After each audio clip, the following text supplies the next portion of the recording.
राष्ट्रवादीचे नेते अमोल मिटकरी आपल्याबरोबर आहेत. काय सांगाल तुम्ही, आज बारामतीत आलाय, प्रचाराचा उद्या शेवटचा दिवस.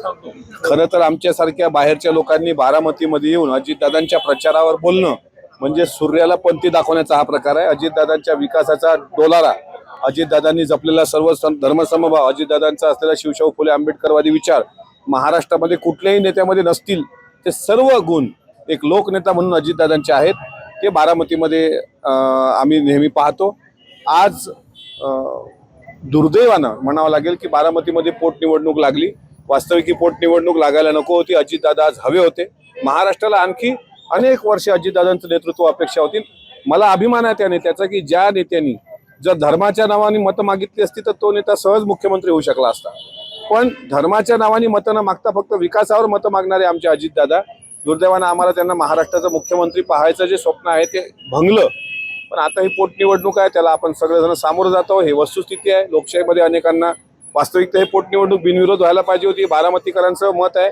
बारामतीकरांना वेगळं आम्हाला सांगण्याची गरज नाही. बारामतीकर हा सुजान आहे, सज्ञान आहे आणि प्रचंड हुशार आहे. पण त्याला माहिती आहे की विरोधकांचं कसं डिपॉझिट. आता काही लोकांनी विड्रॉल केले.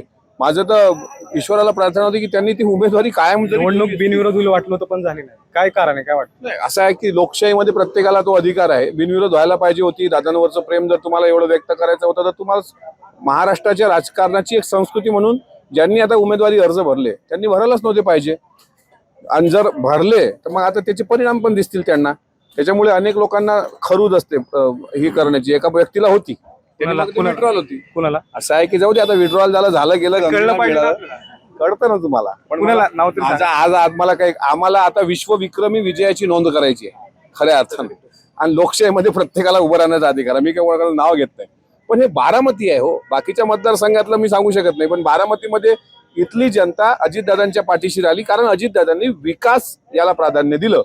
त्यामुळे हा जो निर्णय येणार आहे, निकाल येणार आहे, हा 2 लाखाच्या वर येणार आणि हा विश्वविक्रम होणार. तुम्ही फिरताय, काय लोकांच्या काय प्रतिक्रिया आहेत? बारामतीकरांना काही सांगावं लागत नाही. हे वाटण्याचं पण आवश्यकता नाही. ते म्हणले साहेब वाटूच नका, तुम्ही आलात कशाला आलात असं विचारतात लोक. इतक्या लांबून बाहेरच्या लोकांनी नाही आलं तरी चालतं. आज जयदादांसोबत फिरलो, तिथले गावातली लोक म्हणत होते की जयदादा नसते आले तरी पण लोकांमध्ये जाणं, लोकांशी भेटणं, हे दादांनी आम्हाला आमदार केलंय किंवा दादांनी आम्हाला शेणाचे हात आमचे पेनाला लावलेत. आम्ही नेहमी गर्वानं सांगतो की आम्ही दुसरीकडे शेण रानगवऱ्या थापणारी माणसं. आमचे वाडवडील कधी ग्रामपंचायत सदस्य नव्हते. पण अशा नेत्यांच्या सोबत आम्हाला 10 वर्ष काम करता आलं. मागेही मी लोकसभेच्या वेळेस होतो, दादांच्या मागच्या निवडणुकीत होतो, या निवडणुकीत पण होतो. आणि आता सुनेत्रा वहिनी जर उभ्या राहत असतील तर माझं कर्तव्य आहे म्हणून मी बारामतीकरांना भेटायला आलो. कारण तुम्हा लोकांना भेटल्यानंतर आम्हाला पण ऊर्जा प्राप्त होते. बारामती पाहिल्यानंतर आम्हाला आमची लाज वाटायला लागते की आमच्या भागात तसे नेते जन्माला का नाही आले जसे तुमच्या बारामतीत हे आले. पवार कुटुंब पुढे आल्याचं पाहायला मिळतं. शर्मिला पवार असतील, योगेंद्र पवार असेल, वहिनींच्या प्रचारासाठी पवार कुटुंब पुढे आलं. कसं पाहता इकडे? मला असं वाटतं दादांचा परिवार हा पवार परिवार जसा आहे तसा बारामतीतला प्रत्येक माणूस हा दादांचा परिवार आहे. त्यामुळे आज सगळेच बारामतीकर एकवटलेले आहेत. सगळेच जण फिरत आहेत. त्याच्यामुळं फक्त पवार परिवार म्हणून नाही, बारामती हाच दादांचा परिवार होता. आणि आज सगळे हे परिवारच, सगळे परिवार.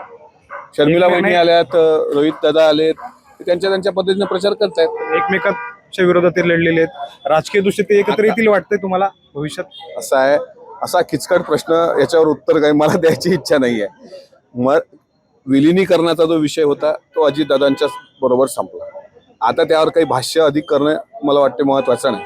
आताच्या घडीला दुर्दैवानं ही पोटनिवडणूक लागायला पाहिजे नव्हती.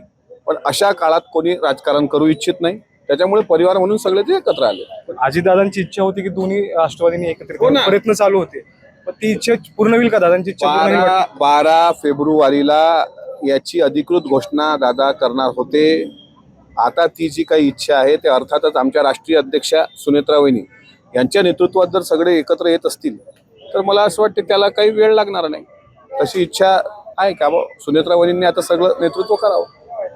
जय पवारांनी बारामतीची जबाबदारी घ्यावी अशी मागणी केली जाते. काय वाटतं तुम्हाला? मग असं आहे की सध्या पहिले ह्या निवडणुका होऊ द्या, याचे निकाल लागू द्या. जयदादा आता लोकांमध्ये जात आहेत. हळूहळू लोक ठरवतील, जनता ठरवत असते. आणि त्याच्यामुळे त्यांच्यामध्ये गट्स आहेत. भविष्यात एक अजितदादांनी जे नेतृत्व केलंय तशा स्वरूपाचा एक युवा नेता जयदादाच्या रूपानं आम्ही आज अनुभवतो आणि ते करतील जनतेत काम. वहिनींनी मुख्यमंत्री व्हावे अशी अपेक्षा अजित तटकरेंनी व्यक्त केली. असं मला वाटतं. नाही नुसते सर्वांची इच्छा आहे ही, सर्वांची. वहिनी मुख्यमंत्री व्हाव्यात ही तो महाराष्ट्राची इच्छा. म्हणजे दादांनाच आम्हाला मुख्यमंत्री पाहायचं होतं, पण आमच्या नशिबात ते नव्हतं. पण दादांची ती जी काही आमचं स्वप्न आलेलं आहे, तर दादांची सावली म्हणून, कारण पितृछत्र जरी हरवलं त्याचं दुःख आहे, पण मातृछत्र आहे. त्यामुळे सुनेत्रा वहिनी नक्कीच एक दिवस महाराष्ट्राचे मुख्यमंत्री होतील. फक्त ते भावना व्यक्त करावी लागणार नाही, कारण आता डिफॉर्मेशन होणार, सॉरी ते विधानसभेच्या हे लागते, आता जागा वाढतील, त्याच्यामध्ये आमचे पण संख्याबळ वाढलं पाहिजे. विधेयक नाही ना नामंजूर झालं ना विधेयक. विधेयकाच्या संदर्भामध्ये पण हे झालं ना, मला वाटतं डिलिमिटेशनच्या संदर्भामध्ये विधानसभेचे मतदारसंघ काही वाढणार आहेत ना. महिला मतदारसंघ वाढतील की नाही मला माहित नाही, पण विधानसभेचे मतदारसंघ वाढतील महाराष्ट्रामधले. त्याचं जे डिलिमिटेशन होणार 2029ला. जर 288 विधानसभा मतदारसंघात वाढ झाली, 70 विधानसभा मतदारसंघ वाढले तोपर्यंत, तर मला असं वाटतं की आम्हाला पण कॅन्डिडेट चांगले मेरिटचे उभे करावे लागतील. आज आमचे 40 आमदार आहेत, 40चा आकडा 60वर न्यावा लागेल. त्याकरता प्रचंड मेहनत घ्यावी लागेल. अजितदादा जशी मेहनत घेत होते तसं प्रत्येक कार्यकर्ता ज्या दिवशी मेहनत घेईल राष्ट्रवादी काँग्रेस पक्षाचा, प्रत्येक पदाधिकारी, प्रत्येक पुढारी, प्रत्येक कार्यकर्ता ज्या दिवशी अजितदादा बनेल, म्हणजे अजितदादासारखं काम करणारा, त्या दिवशी महाराष्ट्राचं मुख्यमंत्रीपद हे राष्ट्रवादी काँग्रेस पक्षाकडे असेल. आणि मला विश्वास आहे महाराष्ट्राच्या पहिल्या महिला मुख्यमंत्री म्हणून सुनेत्रा वहिनींना तो मान भेटेल, असा विश्वास आहे. आपल्यावर हे राष्ट्रवादीचे नेते अमोल मेटकरी होते.